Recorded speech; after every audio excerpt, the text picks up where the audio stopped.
All right, hello everyone. We are live on the Impact Down Under podcast, making an impact for Australian wrestling fans, which Dan aptly pointed out the other day makes us sound like a charity.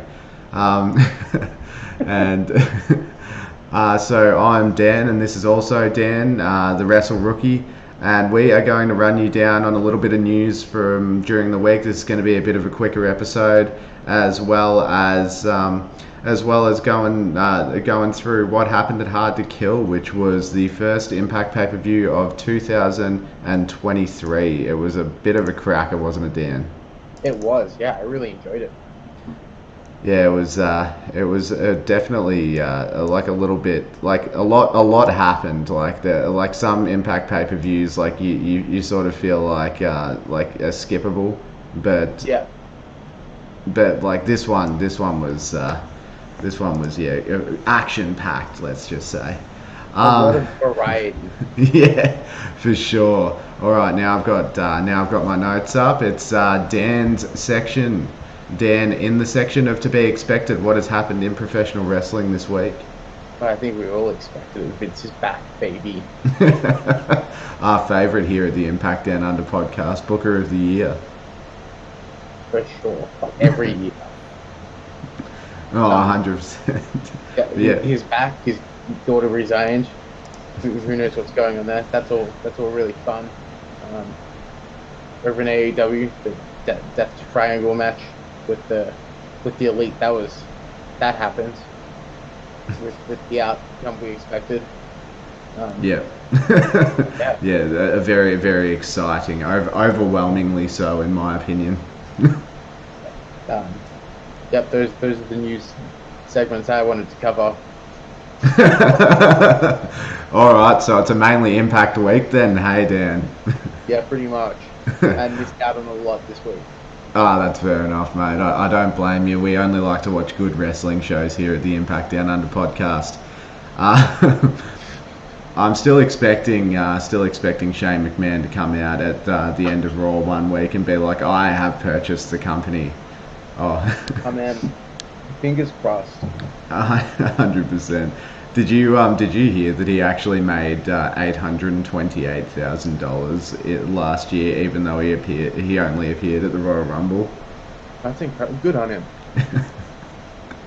Yeah, the nepotism is alive in the wrestling industry, is all I can say. So we, because there isn't too much to talk about outside of Impact this week, we'll hop into the Hard to Kill review, and so we'll start with the pre-show. So we had Kushida versus Angels versus Yuya Uemura versus Mike Jackson versus Delirious versus Mike Bailey. Speedball, anyway. So Kushida won this one. It was a bit of a fun match, bit of just bit of people just getting their spots in and like warming the crowd up. In this one is really all they were trying to attempt. What did you reckon, Dan? Yeah, I really enjoyed it. It was good to see Kushida doing something I haven't seen him in a while. Speedball, Mike Bailey, he killed it again. Really enjoyed. You just said his name, and I can't remember now. You Delirious. Really Delirious. enjoyed Delirious. I forgot his name too. I'm good at this. The young lion, let's just say. Yeah, the young lion, fantastic at his uranagis and such. Yeah, that like Iranagi hip toss combo really it looks bloody fantastic, honestly. Yeah. But yeah, what do you reckon about old Mike Jackson? Old Mike Jackson, well, he's still doing it. He's Good certainly a lot better than Ric Flair at his age. We'll give him that. That's the match I want to see. Oh, Mike Jackson versus Ric Flair versus like Ricky the Dragon Steamboat and Arn Anderson or something like that. Yep, that'd be great.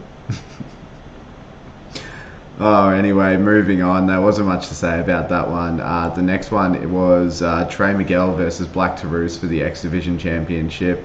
I didn't actually show Dan this one because I honestly didn't think much of it. There was like one spot where Trey did like a second rope dive and like he flipped over and Tarus caught him with the Samoan drop, but that was the only notable thing that like I wrote down about this match.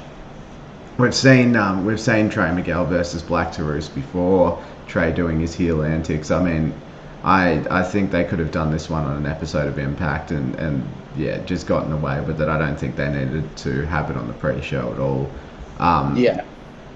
There was another match which was meant to be like Giselle Shaw, Deonna Purrazzo, and somebody else versus the Death Dolls or something like that, which I reckon would have been good in this section. Like obviously, like Jessica Havoc's really over with the fans at the moment, and like I reckon that would have warmed the crowd up, and yeah. Wasn't Purrazzo in a match later on in the card? Oh, maybe it wasn't Purrazzo.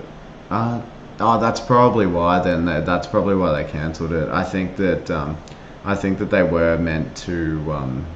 She was meant to be involved in that feud instead, but nevertheless, it didn't happen. I think it's meant to be a social media exclusive, so they'll probably release it on YouTube or something of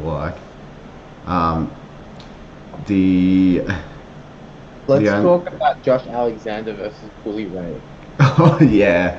Well, I mean, what a way to start the show, right? Like that's a really unique way to start a pay-per-view. Like not only with what we thought was going to be the main event, but also a hardcore match. Like it's not something you see very often at all. No. And look, they're slowly getting better with the zip ties. Oh, Hotch and Skylar. Yeah. But no, I really enjoyed the match. It had some really gnarly spots. Yeah, the thumbtack and bloody Josh Alexander's head. I feel his head. Yeah, that was a good one. I think it was a bit over the top at the end with Josh's wife coming out and nutting Bully Ray. Yeah, I feel like it wasn't the nutting part. No, it was the fucking Hurricanrana part. Like the bulldog, yeah. Yeah, whatever the fuck she did, it was, it's not very believable when, it's just a regular sized woman trying to do that to fucking Bully Ray. Yeah, no shit, who dwarfs half of the male roster as well. Like, yeah, fucking hurt balls or not. Yeah, hurt balls means that like anyone can suplex you or do a bulldog to you. It's wrestling logic, Dan. Didn't you know this? It was fucking it seems like a big deal that Bully Ray ends up tapping to an ankle lock as well. I didn't see this one. I didn't think that this would end in a submission. Yeah, it was a bit of an odd finish actually because the crowd got really hot after Josh Alexander did that splash off the ladder. Like the crowd was really hot. I reckon they should have just had him pinned there. Like that would have been a fine finish to the match. But yeah, obviously Alexander's trying to get the ankle lock over like every match, so he yeah, I guess it's a sort of an in-between bookings decision. I don't necessarily think it's like too good or bad. I think it's just circumstances. Whenever tables are used properly, like in this situation, I always am glad when the table actually breaks. Yeah, 100%. Well, lose so much steam in this match if the table didn't break. It's a Japanese table sort of thing. Yeah, no. Got it from Bowens. I think it helps that Bully Ray is quite a heavy individual. He possibly helps to break the table down a little bit. Yeah, probably. But yeah, then we have the tag team championship matches. I wanted to say a little bit more on the Bully Ray match because I was after the pay-per-view I was sort of contemplating like whether that was it for Bully in Impact or whether he was going to stay around because there's been no news on like an official contract for him. I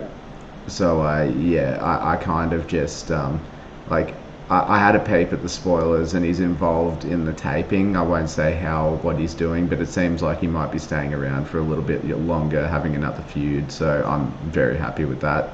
Yeah, nice. Next one, another one that I didn't show you. Yep. Motor City Machine Guns versus Heath and Rhino versus the Major Players versus Ace and Bay. It was an elimination tag, so Heath and Rhino. Actually, yeah, I can't remember which one of them went out first, but the first two teams, not necessarily in this order, were that were eliminated were Heath and Rhino and the Major Players, and then like a good portion of the match was just Motor City versus Ace and Bay, which is I reckon where we're heading here in terms of feud, and. Yeah. I wasn't necessarily too interested in this match. I feel like these elimination tags are a bit long-winded for me, especially when you've got two teams in there. Like, it's a bit mix and match. Like, you've got the Motor City Machine Guns and Ace and Bay who both wrestle the Impact style or the Indie style, you know. And then you've got Heath and Rhino and the Major Players who wrestle the WWE style. And sometimes I think when there's that clash of styles in the middle of the match, like they do say styles make matches, but in this instance, because Heath, Rhino, like Matt Cardona and Brian Myers are all like at the end of their careers essentially, I don't think that it's a great spot for them to be in on the card. I think they should be doing singles matches.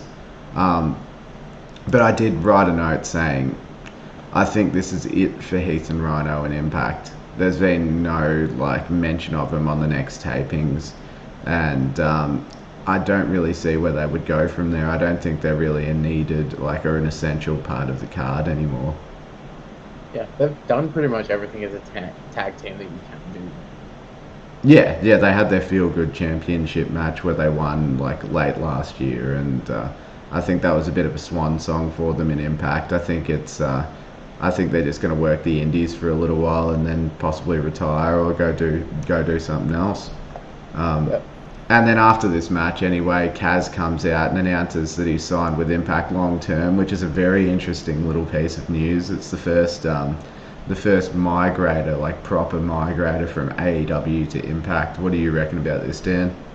Yeah, I think it's going to be interesting seeing him come out and be Frankie Kazarian rather than part of the tag team that he was in AEW. What was that called? I can't remember. It was SCU.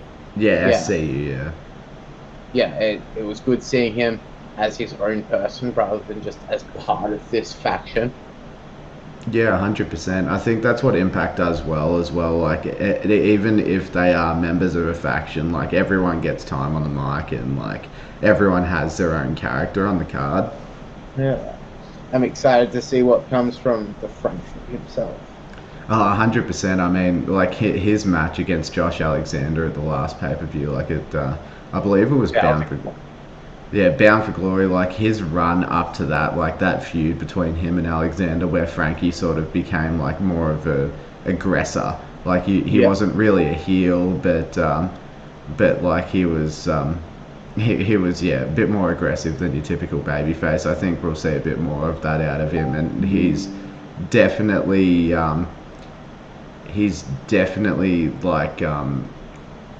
someone that can put over a lot of young stars like in his time in Impact and make a whole lot of new stars because he's such an important name in Impact's history. I mean, he was in the first ever match on TNA. Yeah, no shit. It's crazy. Yeah.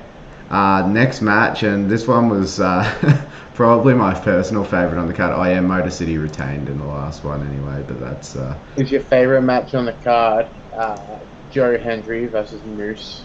Yeah, I loved it. I loved everything about this match, to be honest with you. It was a fantastic little showing. Fuck Joe Hendry is strong. Yeah, that's what I've written here as well. Like, Moose came off looking a little bit weak just because of, like, some of the power moves fucking Hendry was hitting. Yeah, I loved Santino Marella coming out and being the judge on the match restarting. Yeah. That was a lot of fun. Yeah, he's doing his fake Italian accent again as well, which is peak comedy in my opinion. So good. Yeah, good. Uh, Yeah, kicking him in the scrotissimus region. yeah, so basically in this match, they're having a match. It's a lot of fun. There's a lot of energy going on. The crowd's loving it, and Yeah, Moose ends up getting a sneaky victory. Did he? Yeah, he kicked kicked him in the dick. Henry, Yeah, yeah, in the dick, and got a pinfall, and then yeah, out comes Santino Marella with his new badge, and he restarts the match. yeah. Yeah, the T-shirt that they put up on there, like if you're a fan of Santino, they do have a new T-shirt up online with two cobras, like a cartoon of Santino, and it says like Director of Authority underneath it, which I think is fucking great. That's so good. But yeah, it was interesting towards the end of this match. Like obviously, like Moose played NFL in Atlanta, so like the crowd was getting really behind him, even though he won dirty. Like he got a pop when he fucking won, and it was probably just like the obviously you booked this beforehand. It was just like a victim of circumstance that like it was booked that Santino was gonna come out and ruin his fucking night. Yeah. That was a lot of fun. I enjoyed that. That was probably my favorite part on the entire card as well. Yeah. Like my favorite match. Yeah, it was pretty good. I mean, I've heard whispers around the rumor mill, and I'm not going to say too much, but apparently Santino has another quite famous comedy character coming to join him as his assistant in Impact. Is that right? Yes, so watch this week's Impact if you want to see like when I read it online, it was a big surprise for me as well, to be honest with you. Like it's out there if you wanted to see it, but we're not going to spoil it here on this podcast. Anyway, the next match, Deonna Purrazzo versus Killer Kelly versus Marsha versus Taylor Wilde. This was a very solid women's match. Like there was so much going on here. Like these four-way matches often feel overcrowded, but there's a lot of there was a lot of like picking the spots, and it never felt like it was overbooked either. Like they were just like picking their spots, and it flowed quite well. What did you reckon? I don't think I can remember a single shot in this match where any of the women were like on the side of the apron waiting for 10 seconds until they can break up a pinfall. And Yeah. that was nice not seeing that. Yeah, solid match. Yeah. I think they made the right decision putting Masha over. Yeah, I love the finish as well, where Marsha hits the snow plow and like squashes all three women in the process. Like absolutely Yeah, that was fantastic. Yeah, and I think they had I can't remember. I think they had her pinning Taylor Wilde in this one, I believe. Like maybe I don't know. But they had her lose to Taylor Wilde on last week's episode of Impact, so it does make sense, like having her go over, a bit of 50-50 booking there, and until I guess Mickey is ready to go against her in like a world championship match, they they can have her continue having a few matches against Taylor. Yeah, for sure. Yeah, the next one. One of your favourites and one of your least favourites in a match. Yeah, and they're trying to pinfall each other wherever they can in Atlanta. Yeah, specifically in Atlanta. So we had we had Rich Swann versus Steve Macklin in a Falls Count Anywhere in Atlanta match. I wrote fun and chaotic. Yep, it was fun. That was a good way to summarize it. Yeah. Plus, Raven on commentary always cracks me up because like he's definitely not built to be a commentator, but he just comes out here with these like very dry, sarcastic quips that I don't know, they get a chuckle out of me. Good on him. But yeah, all about. yeah, that's I've got to I can't show. remember much of this match. A lot was going on. They fucked each other up quite a bit. It was a solid hardcore match. Didn't have anything too ridiculous from Emery. Yeah, there was Which is nice. couple of high spots. Like there was a lot of like slamming on the mat, which I guess makes sense. But there wasn't a whole lot of room in this arena. Like even in the smaller arenas, like there's usually more room between the guardrail and the ring. But Yeah, this particular venue just has a small ring area. Big crowd though. That's something I forgot to mention. Like this was a huge crowd for Impact. It looked fantastic on camera as well. it did look really good on camera. I think that they should. Are they doing tapings at the same arena? Yeah, they are. I don't know if they sold it out, but even then, like they could just pack the hard cam side and it'd still look good. Yeah, yeah. Nice. And they actually announced that they're coming back later this year to the same venue too to do a couple of nights of tapings. So I'm very happy about that. The Atlanta crowds are always pretty raucous. So Yeah. Next up, we had Eddie Edwards versus the Octopus, Jonathan Gresham, you mean the Kraken? the Kraken. Oh man, So silly. Octopus sounds so non-threatening. I know, I know. Oh man, I wrote Got wrestling. such a cool mask as well. Oh, I know. It's like What is HP that called? Lovecraft. The fucking Octopus. Oh man, yeah. He honestly, Dan, I heard you a couple of times in this match actually impressed by Jonathan Gresham for the first time. What? Yeah, they've put him up against someone that's like, not a fantastic size against someone like him, but a good size where they could work. Yeah, Yeah, Eddie Edwards did his job really well. Very solid match. yeah, 100%. These two, like I see them both as like the wrestlers that they generally call like a charisma vacuum. Like Yeah, like Edwards has been more solid as a heel over the past year, like than he was as a babyface. But like most of his career, like he he's never been that great of a promo. He's always sort of been that in betweener, sort of. yeah, I don't know, like he's someone who I would be happy if I was say running a company having as my mid card title holder, but yeah. not my world champion, which obviously happened a couple of times with Impact, but you know you can't always get them right. Yeah. No, but this was a really enjoyable match. Eddie Edwards, I liked his attire when he came out. Yeah, the green mohawk as well, hey. Green Mohawk as well, yeah. Um, well, Eddie Edwards wins Yeah, with the results of this match. yeah, I think Going, both guys looked good in the end. because Edwards has obviously had a lot more build up towards this match than Gresham has. I think it was the right call to make in this sense, and then you can just like you can slap Gresham in another feud. Yeah. Whereas obviously PCO came out after this match with the sand Oh, in that his was mouth, with the sand in his mouth that he carried halfway across the country. Yeah. Fantastic. He just loves it. Like he'll just live off sand. Like maybe that's a new part of PCO's character. He's I'm the just impressed that he wasn't choking and spluttering and shit. Like, if I put sand in my mouth, I would immediately inhale it like a dickhead. Yeah, I like the idea of PCO, the French Canadian Frankenstein who loves sand. Just he's got a sand fetish.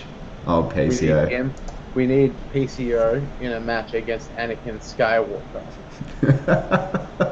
Oh man. Oh fucking hell. I want to see like fantasy booking right now. I want to see PCO in a match against the Undertaker, right? Where there's two That'd like be you a lot of fun. you remember those buried alive matches, right? Yeah. Like PCO has a tank of sand and the Undertaker's just got normal concrete. Like, but PCO's like really adamant that his tank has to be sand. I don't know.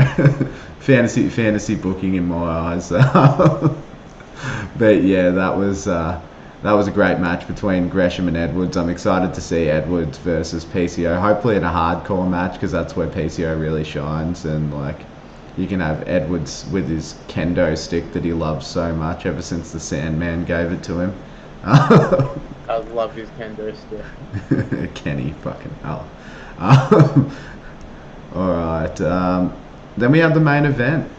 The underwhelming main event, in my opinion, from a wrestling standard, but in terms of storyline and everything else, it was pretty good. Yeah, I couldn't agree with him with that. Don't really have too much to say on this. I really like the story. I think it was cool that she did the whole Native American thing. She came out. What Mickey I'm talking about. Yeah. And Jordan Grace, absolute specimen, as we all are aware. I reckon the Grace should have come out like Mickey came out with a bunch of like Native American people. Jordan should have just come out with a bunch of bodybuilders going, ooh, ooh. Or pilgrims. Because those are her people, yeah.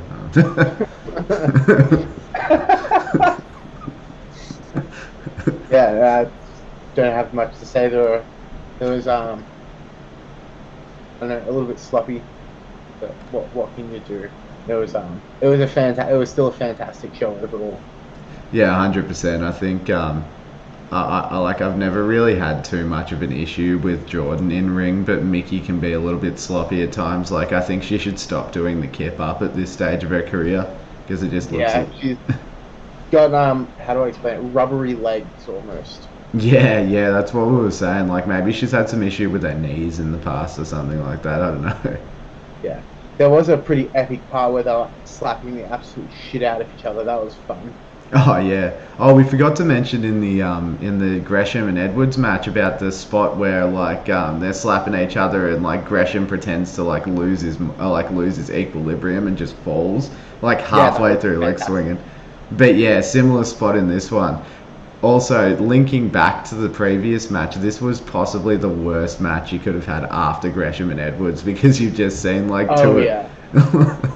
Like you've just seen a clinic, and then I bet you that Jordan Grace and Mickey James probably weren't feeling at the top of their game coming out after that one. Yeah, they were probably like, oh shit. But anyway, I said winner Mickey James, new Knockouts World Champion, probably to enter the Royal Rumble. That's it.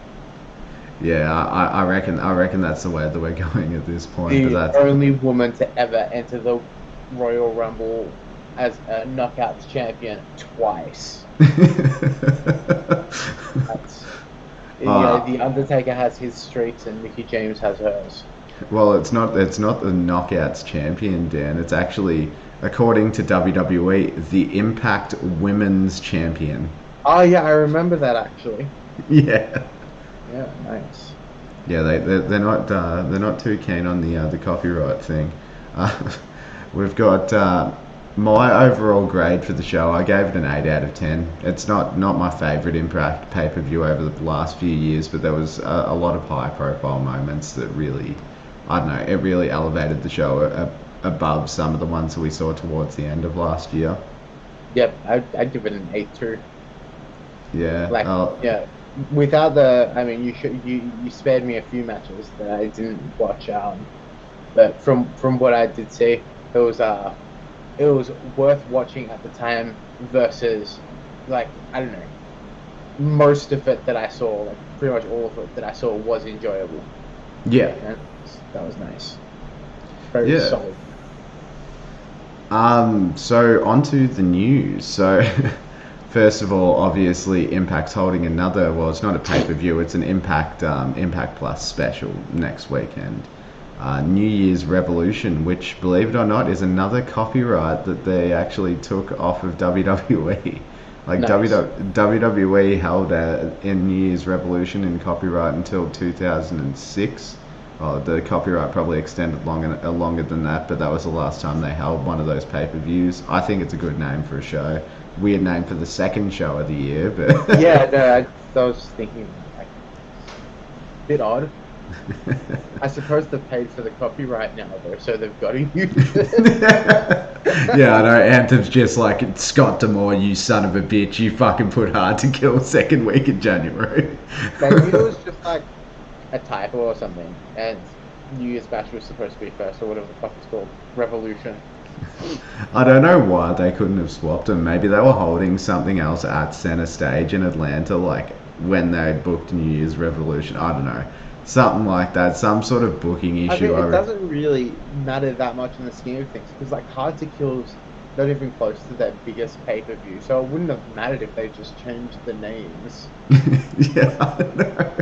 It's not like they're fucking all of a sudden booking Bound for Glory the wrong time of the year from usual. Oh, yeah. Well, I mean, yeah, they actually no, yeah, it is always October. I was going to say sometimes they switch Bound for Glory months, but they don't. I think it's another pay per view that they've done that for in the past. So Kazarian, Anthony. Everyone's New Year's resolutions have fucking died by the. When are they having it? The 7th to 20th. Yeah, the 20th and the 21st. So you got New Year's Revolution and Fallout. Everyone's resolutions are dead by that point. It's such a silly time to have it named that. Yeah, that's good one, Impact. Anyway, Kazarian, Anthony Green, and Santino Marella are now officially up on the Impact roster page on their website. Nice, good on them. So a lot of Impact fans, like for future predictions and stuff like that, Dan. I don't think we've ever spoken about this before, but like follow the roster page on their website because like it basically like for instance when the Good Brothers were leaving last year, like usually once somebody loses a title, they'll change the photo immediately, but the Good Brothers were leaving like a week later, so the fact that they didn't even change it for that entire week was like they couldn't be bothered because they were just going to remove them anyway. Right, okay. So yeah, So basically you can get a sneak peek into what's happening just by their laziness of updating the website. yeah, essentially that's yeah, so people who are looking for more content, that's the way to go. The other one is the taping spoilers, as I mentioned earlier, online, and there's some surprise appearances. So if you don't want to get spoiled, don't search up Impact Wrestling News because it's all over their Google page at the moment. And yeah, that's all I'm going to say on that for the moment. Raven was working backstage as a producer at Hard to Kill. He probably produced. I would suggest he produced the Josh Alexander Blu-ray match because Raven's got a long history of hardcore matches, obviously. So he probably helped book that. But that's. But yeah, that's interesting. I mean, you probably had Delirious because obviously he was there doing a bit of work backstage too. But I don't know what the situation is with Scott Demore backstage right now, interestingly enough. Like, there hasn't really been anything come out about it, but now we've got Santino. Santino's here. Yeah, but I mean, is it like I don't know if Scott Demore is actually like booking Impact anymore, or if it's going to be like other producers backstage, like everyone's favorite producer, Josh Matthews. Oh, he had some the bell ringing. Oh no, I completely forgot about that. Oh, we lost Dan for a second. Hold up, we'll get him back. Momentarily, just a sec. I will open up old Zoom again. This is our weekly tradition. Good bit of fun. Fucking, I can't hear. Oh yeah, I'm talking to the fans at the moment, Dan. The 0 viewers that we currently have, and letting them know that you're going to be back up on the Zoom call momentarily. I've just got to sort out myself being technologically illiterate and whatnot. So Fucking hell. I should probably. Yeah, I've got to send you a link. Hold up, I'll sort it out quickly for you.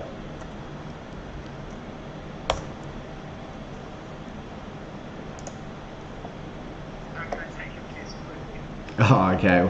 So while Dan's taking a piss, we'll have a chat about like where we're going forward with Impact, because it seems like ever since the DAZN deal, where we've gotten like a bit of money into the company, that we've had a lot of high profile names show up that we wouldn't have expected to over the previous years. I mean, Santino Morella's one, like, obviously not as high profile as he used to be, but overall he's still a phenomenal worker. Like there's nothing wrong with having him on the card. Phenomenal promo, and yeah, I really like him as an authority figure, to be honest with you. So we're going to figure this one out. So Dan's going to be back in a minute, and I'd like to say to you guys, like anyone who's watching, especially, like I post this in Impact Fan Nation on Facebook. If you guys have any ideas about what you want us to do, like in future. I can't bloody hear. Dan still can't hear me. If there's anything in future that you guys want us to do, then just let us know. Oh yeah, I've got to send Dan his link. Hold up. Here we go. He's back from his piss. Very quick piss, Dan. Okay.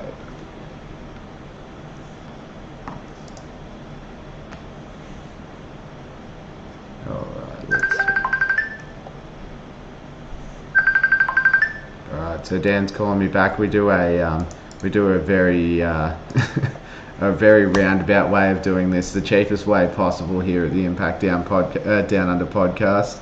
So Dan, we're going to put you on. Zoom meetings. Here we go. I'll put myself on mute here. Turn the camera off.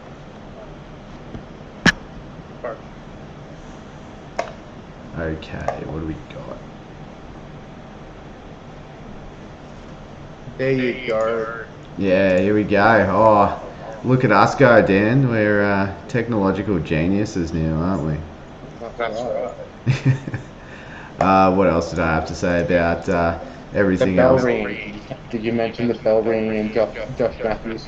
Oh, no, I didn't. We were going to start talking about that, but within the Don West tribute, I was actually, like, I was quite annoyed about the whole thing, to be honest with you. Like, the fact that... Josh Matthews is helicopter parenting the fucking ring bell guitar and counting them in. And he's not even counting on time, so all you can hear is fucking Josh Matthews counting all the way up to 10 in between the bells going off, and it just seems really fucking disrespectful. Yeah, 100%. Like, yeah. This is a producer. How did you produce that? Josh really needs to be careful about that sort of stuff, you know. Like he tends to, a lot of the time, I don't know, like you can hear him backstage, or you catch the start of the pay-per-view where the live producer's telling the fans to clap for the show and stuff like that. Oh, what a guy. I think that you need to turn it down a little bit, if that's all good, because I can hear myself. There you go. There you go, Chief. Oh, thank you very much, good sir. Beautiful. All right, beauty. What else do I have on my notes, my notation devices? Rebellion. So the second pay-per-view of this year in April.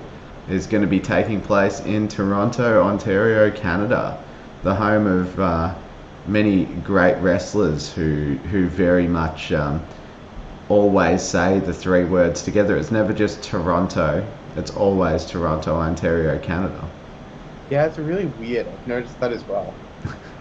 It's like if we were to say like Melbourne, Victoria, Australia. So fucking weird. Yeah, it's a bit of a Canadian pride thing. I think all of these wrestlers have taken a bit of a book out of taken a bit of page out of like Bobby Roode's book from back in the day, like 10 Canada Days and 10. Yeah. Oh man, but honestly, that's all we really have for you this week on Impact Down Under. We've me and Dan, we obviously missed last week. We've been busy in our lives, and we're gonna look to give you a bit of a better product week over week, improving constantly. But we just had to cover this pay-per-view because it was a great time. Did you have anything else to say, Dan? Anything interesting to bring up? Not really. When is the Royal Rumble this year? That's a thing that's coming up at some point, isn't it? Yeah. So you mean the Mickey James show? Yeah, January 28th. So not long from now. So we got something for the next 2 Saturdays to watch. We've got New Year's Revolution, and then we've got I think Revolution's on a Friday over there, so it'll be Saturday here, and then we'll get the Rumble on the Sunday. So I've got Foxtel. All WWE stuff is on Foxtel now here in Australia. The network's closed down, so. Wait, really? The WWE network is closed down in Australia? Yeah, it has. Well, I don't know if it's fully closed down yet, but the plan is that, yeah, they sold all of the rights to Foxtel, so, like, that's the only streaming service that's allowed to, like, produce it in future. Yeah, so, right. And can you just watch it on demand, or do you have to, like, go onto the television to watch it? No, you can watch it on demand on Binge, I believe, or Yeah. possibly KO Sports, one of those two. That's super weird. Yeah, that's a podcast. Yeah, it's much easier to watch Impact here in Australia because you literally just like go on the YouTube channel and subscribe and pay like $5 a month, and there you go, all Impact content. Hell yeah, man. Well, yeah, I can't think of anything to add. Yeah, well, I'm very excited for the very late New Year's resolutions that we're going to be doing next weekend, and we'll have a bit to talk to you about on that show. I'm sure that there's going to be, like, there was a few wrestlers that were pulled from Hard to Kill that I reckon we'll see, like Bhupinder Guja wasn't there, like he got replaced with Delirious last minute. I want to see Johnny Swinger. Oh yeah, Johnny Swinger as well. Hopefully Dirty Dango sticks around for a little bit because he's been announced for the tapings for like the ones that happened on the weekend already. But I hope that he sticks around for maybe like 6 months or so, just as a bit of an extra comedy character. Like Johnny Swinger versus Santino versus Dirty Dango is a match I need to see. Yeah, hell yeah, that'd be so good. Anyway, very entertaining to think of.